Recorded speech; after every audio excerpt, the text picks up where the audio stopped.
¿Cómo están ustedes? Bienvenidos a una nueva edición de Hola Salud Tucumán. Bienvenido a la gente de Tucumán, por supuesto, a la gente de Salta, Santiago del Estero, a la gente de Catamarca. Un gusto muy grande el poder volver a estar junto a ustedes en un fin de semana más.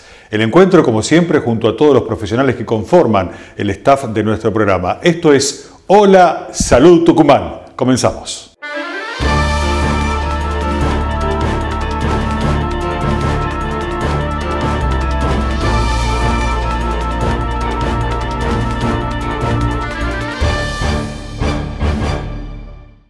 En este bloque vamos a hablar sobre urología y hoy vamos a plantear un tema muy importante que tiene que ver con la esterilidad masculina.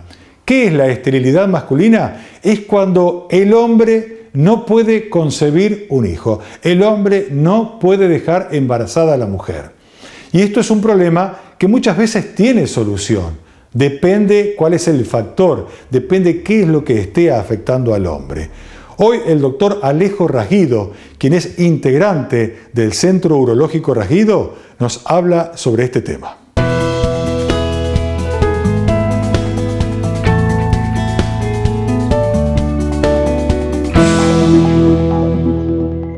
La esterilidad masculina es un problema que nosotros vemos mucho por el consultorio. Bien, durante muchos años, cuando uno hablaba de esterilidad, solo los médicos se dedicaban a estudiarla a la paciente, o sea, a la mujer. Actualmente, con los métodos de estudio que hay para realizarla al hombre, ya surgió que cuando hablamos de esterilidad, hablamos de la dificultad de una pareja, o sea, de ambos, para lograr un embarazo al cabo de un año.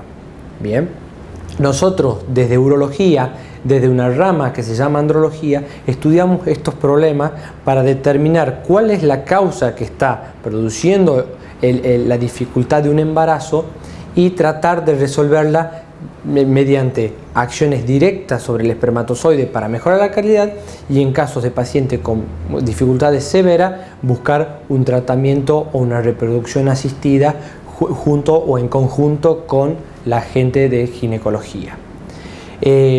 Cuando nosotros estudiamos al hombre, debemos evaluar no solo de vista el aspecto del esperma, sino tenemos que verlo al hombre en conjunto. ¿Por qué? Porque está alterada muchas veces las hormonas. Hay ciertas hormonas que generan efectos negativos sobre glándulas en el cerebro que mandan falsas informaciones a los testículos y no permite así la buena producción del esperma.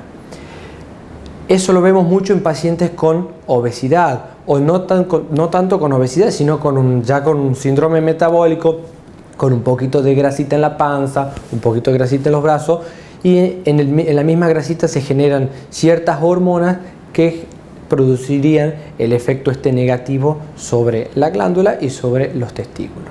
Bien, por eso es muy importante un estudio hormonal inicialmente. Además, se realiza un estudio general para ver que no haya colesterol alto, triglicéridos y un control de la función renal y de la sangre. A partir de ahí se hace un estudio que se llama espermograma. El espermograma lo que nos va a determinar es cómo está la calidad del esperma actualmente. Bien, evalúa diferentes parámetros, los básicos, los conocidos, la movilidad del espermatozoide, la cantidad de espermatozoide y la cantidad eyaculada, o sea, el volumen que uno logra llenar en el frasquito. Bien, además de la forma y los componentes del ácido cítrico y de la fructosa, que son componentes que vienen de glándulas anexas y le generan la nutrición y la potencialidad al espermatozoide. Una vez que nosotros definimos los resultados de estos estudios, ya comenzamos a orientarnos en qué patología podría llegar a tener el paciente.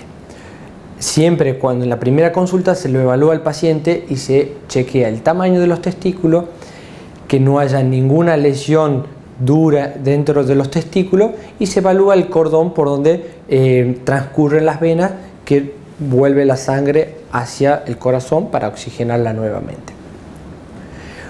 A partir de ahí nos orientamos directamente en las causas de esterilidad o de infertilidad o de subfertilidad. Son muchos términos que a la larga terminan yendo al mismo punto, a la dificultad de un embarazo. De las causas posibles de infertilidad, muy pocas son las que podemos realizarle un tratamiento para lograr un embarazo por vía natural. Y una de ellas es el varicocele. El varicocele es una dilatación de las venas testiculares por una falla en el sistema valvular. Eso produce que la sangre que tendría que volver al corazón por gravedad termina generando un reflujo en el testículo y generando una mala oxigenación y una mala nutrición del mismo. Como consecuencia, alterando obviamente el espermatozoide. Entonces, en esos casos es necesario realizarle una ecografía al paciente de tipo Doppler para ver el reflujo y así poder hacer un tratamiento. Y en estos casos suelen ir directamente para cirugía, que es una cirugía mínimamente invasiva que la estamos realizando con un microscopio, con incisiones muy pequeñas, y se resuelve vena por vena, se la va ligando, se la corta y así evitamos que la sangre tenga ese reflujo y genere una toxicidad leve, pero toxicidad al fin en el testículo. Bien. Otras de las causas son infecciones ocultas en los testículos. Por eso es importante pedir un cultivo de esperma también para determinar qué germen es y poder tratarlos con antibióticos. Bien. Otras causas ya más complejas obviamente son pacientes que tuvieron infecciones en el conducto por donde sale el esperma hacia el conducto ya a la uretra, que es para que salga al exterior, que puede presentar ciertas estrecheces, pero obviamente eso uno ya se va orientando con el espermograma, que viene disminuido el volumen eyaculado. Bien, cuando ya definimos el problema, ya comenzamos a trabajar en conjunto con el ginecólogo si es necesario hacerle algún aporte nutricional a los espermatozoides. Suelen usarse complejos vitamínicos con L-carnitina y otros compuestos que le generan mayor movilidad y mayor estimulación a los espermatozoides. Muchas veces asociamos, cuando son pacientes con cierta obesidad, unas pastillas que lo que generan es disminuir una hormona a la que hablábamos inicialmente, que le generan el efecto negativo de la producción de espermatozoides. Y a partir de allí, definir el volumen final. Cuando ya lo tenemos, decimos, bueno, vamos a comenzar a partir de ahora con relaciones sexuales programadas, con cierta cantidad de relaciones sexuales en el día y con la nutrición que hablábamos recién. Y si vemos que el espermograma está muy alterado y además su pareja también puede llegar a tener ciertos riesgos de lograr un embarazo normal, ya ahí sí recurrimos a la reproducción asistida, llámese fertilización in vitro o inyecciones intracitoplasmáticas en el caso de ser alteraciones severas, o inseminaciones, que es a través de una pipeta se instila o se inyecta dentro del útero el espermatozoide para facilitar el encuentro con el ovocito o con el óvulo y así lograr un embarazo de manera más satisfactoria.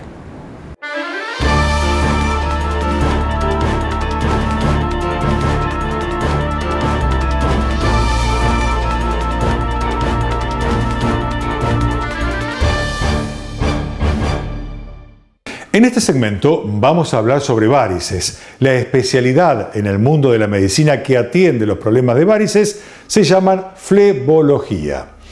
Hoy contamos con un excelente profesional en la localidad de Tucumán y su nombre es Santiago Muñoz. Hoy vamos a ver qué son las varices, por qué es que se producen las varices, cuándo las varices deberían llamarnos la atención y cuándo es el momento propicio para consultar a un profesional. El doctor Santiago Muñoz, desde la localidad de Tucumán, nos contesta sobre este tema.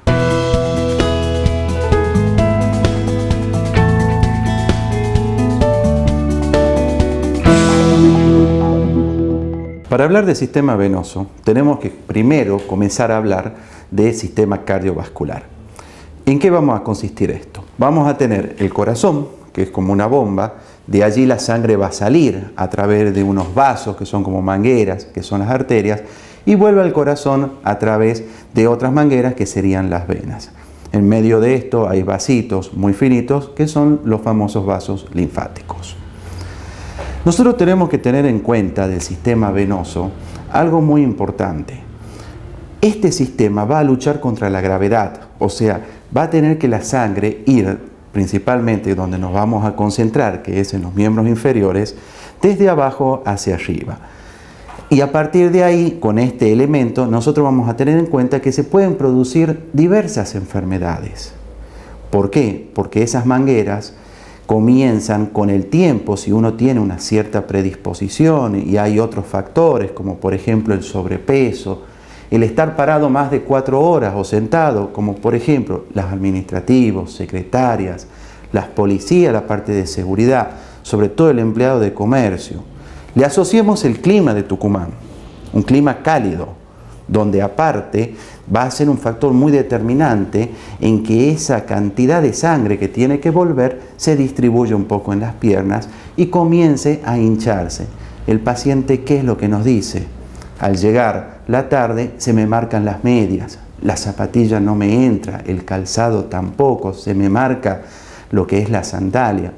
Todo eso son elementos que sumado a picazón, que el paciente se rasca, o sea el prurito, a la noche puede tener calambres, la pesadez, el dolor, nos dan un síntoma muy común en flebología que es el dolor de piernas. A lo largo de nuestra vida, de cada 10 personas, entre 9 y 8 tienen dolor de piernas. Entonces, la tarea de nosotros, los flebólogos, es comenzar a discernir, poder diagnosticar si ese dolor corresponde al aparato venoso o al aparato linfático. Entonces, nos llega el paciente, una de esas 8 o 9 personas nos dice: doctor, vengo porque me duelen las piernas. Lo primero que tenemos que nosotros preguntar es, ¿cómo es el dolor? ¿Por qué? Porque las piernas pueden doler por diversos elementos. Por la parte vascular, ya sea las arterias o las venas. Puede doler por problemas de los nervios. Si el paciente nos llega y nos dice, me duele de arriba hacia abajo de la cintura, será una lumbalgia. Pero no confundir que si aparte de eso nos dice pesadez, son las dos patologías juntas y las tenemos que tratar. Otro dolor va a ser en las piernas la parte de los tejidos de sostén, los osteoarticulares, los musculares, que corresponden a personas de la edad, será la artrosis, la artritis, etc. En base a estos 3 tipos de dolores o 3 patologías que nosotros estamos teniendo, comenzamos a investigar. El paciente llega, te comienza a decir, nosotros lo interrogamos, vemos si tiene hinchazón, o sea, el edema, si le pican las piernas, si de noche tiene calambres. Ante todo eso, lo segundo que haremos luego de la historia clínica, revisarlo, evaluarlo, sería pedirle un ecodoppler. Que el ecodoppler es fundamental para el flebólogo. La gran mayoría de los pacientes tienen que tener un ecodoppler para la consulta, porque nosotros podemos ver lo que está por fuera, o sea, las varices. ¿Qué son las varices? Las varices son esas venas que uno tiene en el cuerpo que se han levantado, que se han ensanchado, se han dilatado. Esas venas van perdiendo su función. Son venas que en vez de transportar la sangre, me la van estacionando. Esa es una. Ahora, las famosas varices internas que nos dice la gente, ¿qué son? No existe tanto ese término, pero uno tiene que hablar desde el punto de vista médico de insuficiencia, o sea, una vena dentro de la piel de las piernas que nosotros no vemos, que comenzó a perder también su función. En vez de llevar la sangre de vuelta al corazón, comienza a llevarla o más lenta o estacionada.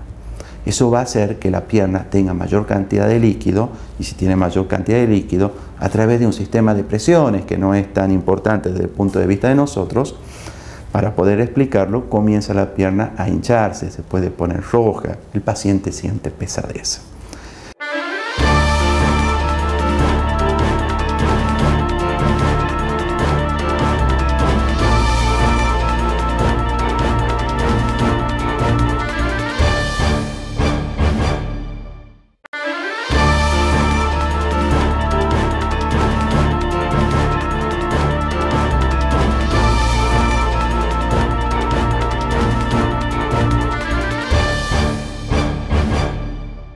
En este bloque vamos a hablar sobre oftalmología y hoy lo hacemos en compañía del doctor Ignacio Linchinski, un profesional muy reconocido en la ciudad de Tucumán que tiene una institución oftalmológica muy importante. Una de las cosas que hemos querido realizar en este programa, una de las tareas que nos hemos encomendado, es darles a conocer a ustedes las tecnologías que hay disponibles en la ciudad de Tucumán. Y hoy vamos a hablar sobre lo que es el láser en oftalmología, el láser aplicado en enfermedades que tienen que ver con la visión de las personas. El doctor Ignacio Nischinski hoy se refiere a lo que es el láser aplicado a distintas enfermedades en el mundo de la oftalmología.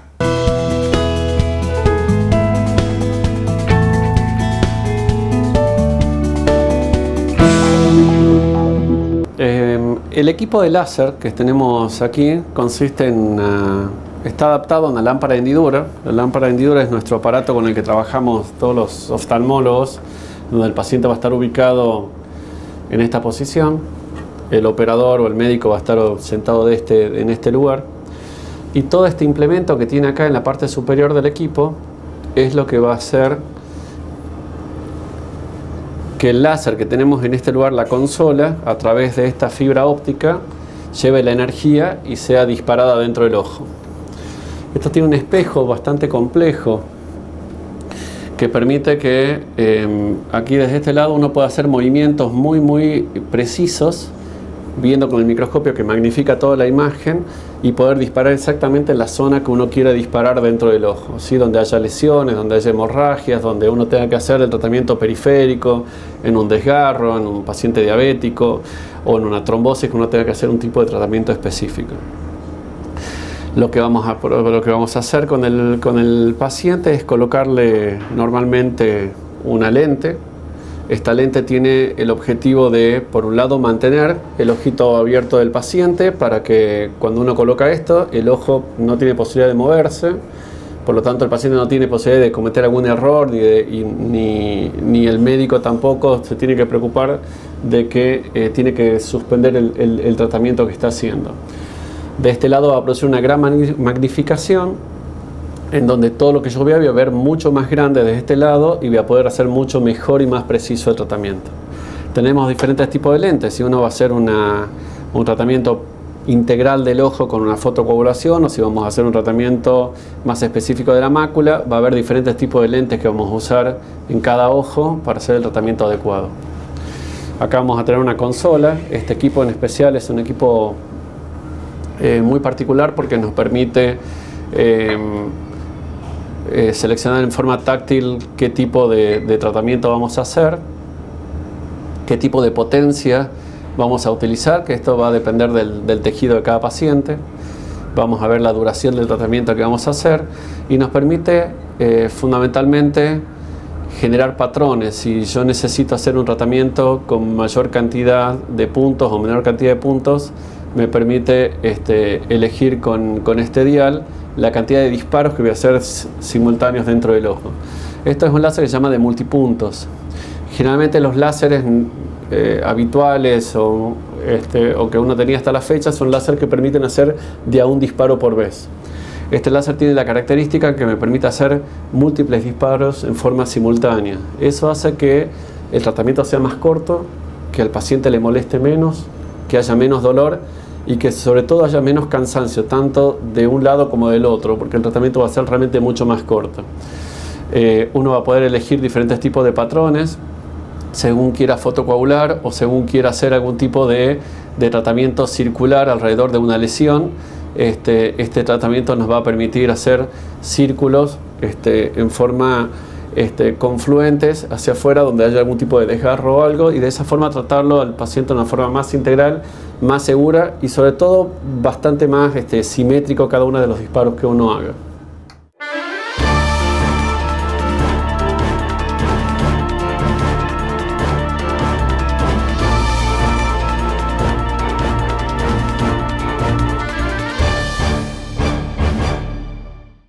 En este bloque vamos a hablar sobre lo que son cálculos en la vesícula.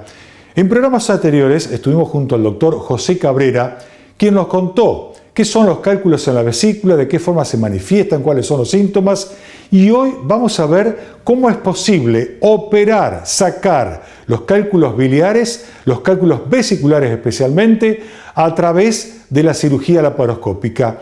Una técnica quirúrgica que a través de incisiones muy pequeñas de 1 o 2 centímetros se pueden extraer los cálculos de la vesícula.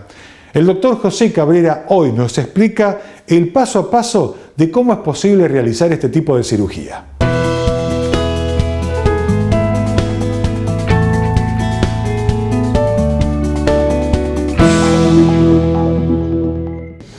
Cuando uno va a hacer una cirugía de vesícula, lo primero que se hace es tratar de insuflar el abdomen, llenarlo de aire, porque habitualmente la pared abdominal, o sea, lo que es la piel, la grasita y los músculos, están pegados a las vísceras, están muy aproximados.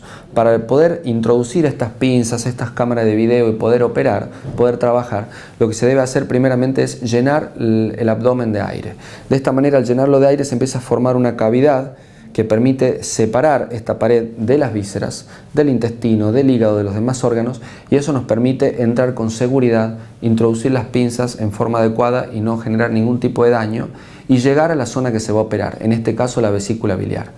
Se toma la vesícula con distintas pinzas, se la expone, se la puede ver adecuadamente, se identifican las estructuras que la mantienen unida al resto de los tejidos, la parte biliar, ciertos vasitos arteriales que la están irrigando, que la están nutriendo, y cuando se identifican estos sectores se los va cortando, se los va separando para poder ir despegando toda esta estructura enferma, bien, del resto de los tejidos. Cuando se logra hacer todo esto, se logra extraer la vesícula, después se la coloca en una bolsita para que todo este líquido, si a veces se derrama o si la vesícula estaba inflamada, no contamina el resto del abdomen, y se la extrae por uno de los orificios, por uno de los agujeritos a través de los cuales se ingresó. Generalmente se puede hacer esta cirugía a través de 3 o 4 orificios. Por uno de ellos, generalmente el umbilical, es donde se extrae la pieza, se extrae el órgano, la vesícula enferma, ¿sí? Y de esta manera se evacúa posteriormente, se saca todo ese aire que se había introducido para poder operar, y de esa manera vuelven los tejidos a estar en la situación como se encontraban antes de haber realizado el procedimiento. Es importante, cuando uno se va a someter a una cirugía, siempre se piensa en lo que uno tiene que postergar cuestiones sociales, familiares, laborales. La cirugía laparoscópica también tiene que ver con esto, y lo tiene que ver ¿por qué? Porque un paciente operado puede a las 2 horas que se operó estar caminando, puede muchas veces el mismo día que se operó irse a su casa, 8 horas después del procedimiento, es lo que hoy se habla de cirugía ambulatoria. Puede volver a trabajar prontamente. Un paciente con una cirugía de este tipo puede estar a los 14 días de estar en un gimnasio realizando actividad física. Puede evitar de suspender cuestiones laborales, sociales, familiares. Hay menores costos sanatoriales, hay menor estadía hospitalaria, menor necesidad de personal que controle estos pacientes. O sea, desde todos los puntos de vista, desde todos los actores que intervienen en un procedimiento de este tipo, el paciente, el médico, el anestesiólogo, el personal de quirófano, los enfermeros, todos se ven beneficiados con este tipo de tratamientos, bien, que en definitiva le dan un beneficio muy importante al paciente.